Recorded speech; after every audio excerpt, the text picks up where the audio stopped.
escargots. Donc, les escargots n'ont pas de corps. Ce que vous voyez ici, en fait, c'est un pied. C'est un pied. Au bout, donc, il y a la tête, à partir de ici, je pense. Il y a des tentacules qui se rétractent comme des périscopes. Avec au bout des petits yeux, si vous regardez bien, on voit des points noirs. Ensuite, on a ici d'autres tentacules en bas, plus petites, pour faire office de nez à l'escargot, pour qu'il sente sa nourriture. Ensuite, en dessous, nous avons la bouche, juste en dessous.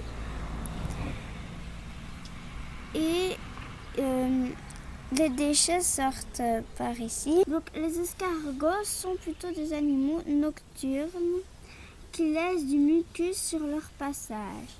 Le mucus, c'est ce qu'ils laissent pour mieux glisser sur les surfaces, pour mieux avancer. Le jaune est le mucus. Voilà donc. Comment les escargots font pour se déplacer? C'est que on va le mettre en dessous ici pour mieux voir comment est-ce qu'il se fait pour se déplacer. Alors, regardez, quand il avance, on voit des vagues qui le propulsent vers l'avant pour mieux glisser. Le mucus transparent qu'on voit ici est plutôt transparent et reluisant. Donc, voilà, le mucus ici sur la feuille, ça peut être jaune pour les plus jeunes et pour les plus vieux, ça peut être plus transparent, on va dire. Il est interdit de ramasser des escargots qui n'ont pas fini leur croissance. Comment savoir s'ils n'ont pas fini leur croissance? C'est qu'on doit regarder ici la coquille. Ici, elle est molle. Et on voit très bien que ce n'est pas bien fini. Donc, ensuite, je vais essayer d'en prendre un qui est bien fini. Voilà, celui-ci par exemple. Ici, il est tout dur. Et il a sa coquille bien retournée. On voit nettement qu'il est bien plus fini. Voilà. Les variétés d'escargots les plus communes dans nos régions sont souvent les petits gris et les gros gris. Bien sûr comestibles, très appréciés par les fins gourmets.